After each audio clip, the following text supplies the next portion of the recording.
көрдіңіз ба? О, компаниямыздың мақтанышы. Көңіл күйіңіз қалай? Керемет, керемет. Жақсы өсіп келе жатсыз. Рахмет. Өте жақсы. Көзге бірден түсіп келе жатсыз. Рахмет. Сізді тіл көзден сақтасын. Иә. Не деген мысалы, не деген өсу мынау? Не деген жылдамдық деймін да? Мысалы, қара жұмысшы болып келдіңіз біздің компанияға. Иә. Бір аптадан кейін бригадирсіз. О, иә. Ал одан кейін, бір аптадан кейін инженерсіз. Иә, енді. Ал бір аптадан кейін начальник участка. Иә.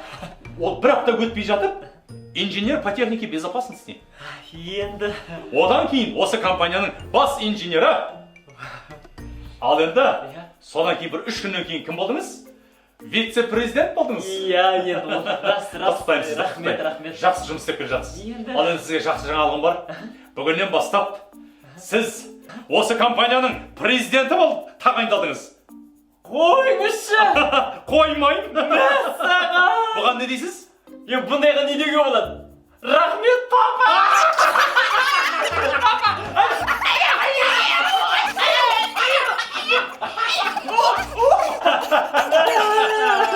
Қалай?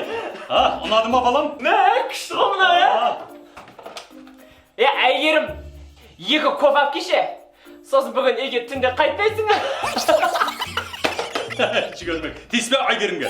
Өзіңе жаңа хат шалып ал. Айлық сұрамаңдар менен не? Ақша жоғы. Ана. Жетпей жатыр ғой, бюджеттен бөлінбей жатыр ғой. Ана. Сұрай бермеңдер менен қайта кіріп. Ақышылай. Браво. Білгенің істе балам. Білгенің істе. Болды. Не істең керек бәрін істе. Саған бердім, тапсырдым компанияда.